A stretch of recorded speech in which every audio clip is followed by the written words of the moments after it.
বন্ধুরা, শেখ হাসিনা এবং আওয়ামী লীগের যদি বিচার করা সম্ভব না হয়, তাহলে বাংলাদেশের ইতিহাসে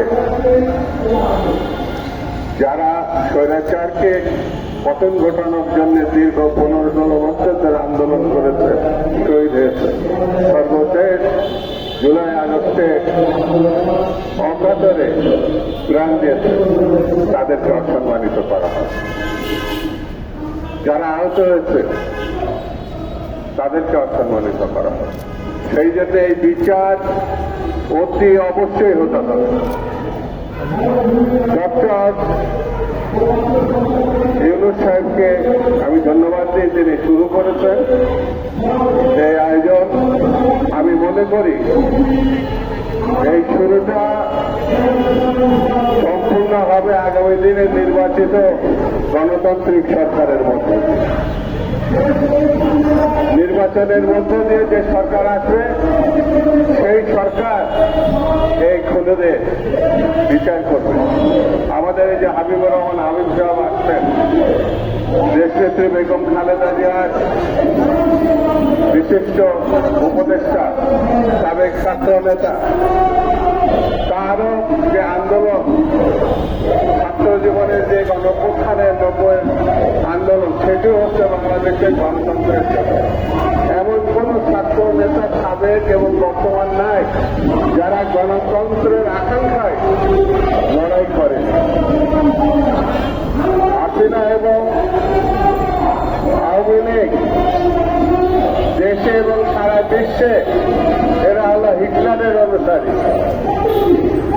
এরা শুধু খুনি না, এরা লুটপাটকারী না, এরা মানুষ রূপে দানব। এদেরকে যদি আমরা বিচার না করতে পারি, আর এই দানব তৈরির যে কারিগর ছিল সে হচ্ছে সাবেক বিচারপতি বলতেও আমাদের ঘৃণা লাগে। এই খায়রুল, এটা পাক্কা একটা বদমাইশ ছাড়া আর কিছু না। এর প্রতি যে কেন এখনো মিডিয়া মানুষ প্রধান প্রচার বসে শব্দ ব্যবহার করে, এটা আমি বুঝতে পারি। এ একটা খুনি। এই খায়রুল হক এক বিএনপির 5,000 যে শহীদ হয়েছে, তার জন্য এই খায়রুল হক এবং হাসিনা দায়। হাসিনা এবং খায়রুল হক বাংলাদেশের স্বাধীনতাকে, মুক্তিযুদ্ধকে অপমান করছে, বাংলাদেশের গণতন্ত্রকে অপমান করছে। বাংলাদেশের মানুষ আন্দোলন করে কি একটা সরকার প্রতিষ্ঠা করেছিল। আমাদের দেশে একটা সিস্টেম দাঁড় হওয়ার পরিস্থিতি তৈরি হয়েছে, কিন্তু এই খায়রুল হক এবং হাসিনা বাংলাদেশে কর্তৃত্ববাদী শাসন প্রতিষ্ঠার মধ্য দিয়ে গণতন্ত্রকে ধ্বংস করেছে।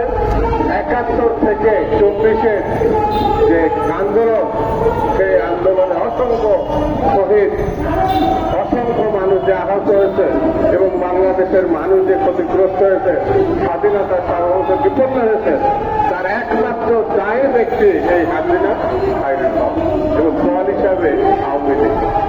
বন্ধুরা, বিএনপি সে কারণে বলেছে এদেরকে মাফ করা যাবে না। বিএনপি নিজে বেগম খালেদা জিয়া, জনাব তারেক রহমান, বাংলাদেশের সব থেকে গ্রহণযোগ্য নেতা এবং নেত্রী, তারা তাদের জীবন বিপন্ন করে অন্যায়ের সঙ্গে আপোষ করে নাই। আগামী দিনে জনগণের ম্যান্ডেট নিয়ে এই দল যেমন অতীতে জনগণের পাশে দাঁড়িয়েছে, অন্যায় বিচারের বিপক্ষে দাঁড়িয়েছে, আগামী দিনেও এই খুনি, লুটেরা, হত্যাকারী, গণহত্যাকারী, স্বাধীনতা বিপন্নকারী হাসিনা, আওয়ামী লীগ, এদেরকে মাফ করার জন্য প্রশ্নই ওঠে না। সেই জন্য বন্ধুরা, আমি বেশি বক্তৃতা করবো না, শুধু কথা বলে আজকে শেষ করি। বাংলাদেশের মানুষ, লক্ষ লক্ষ মানুষ শহীদ হয়ে বাংলাদেশ প্রতিষ্ঠা করেছিল। ধারাবাহিকভাবে 24-এ গণঅভ্যুত্থানে আমাদের ছেলে মেয়েরা যে ইতিহাস রচনা করেছে, সেই ইতিহাসের সঙ্গে কোনোভাবে বেইমানি করা চলবে না, কোনোভাবে তাকে তথ্য তাচ্ছিল্য করা চলবে না। তাদের যে রক্ত, সেই রক্তের মধ্য দিয়ে গণতন্ত্র প্রতিষ্ঠার যে সম্ভাবনা দেখা দিয়েছে, সেটা আমাদেরকে লুপে নিতে হবে, হৃদয় দিয়ে ভালোবাসতে হবে এবং তা প্রতিষ্ঠা করতে হবে। এই জন্য আমাদের ঐক্যবদ্ধ থাকতে হবে এবং সামনের দিনগুলোতে আরো দৃঢ় ঐক্যবদ্ধ ভূমিকা পালন করতে হবে। সবাইকে এক জায়গায় এক কাতারে আহ্বান করে আমি আমার বক্তব্য শেষ করছি। খুদা হাফেজ।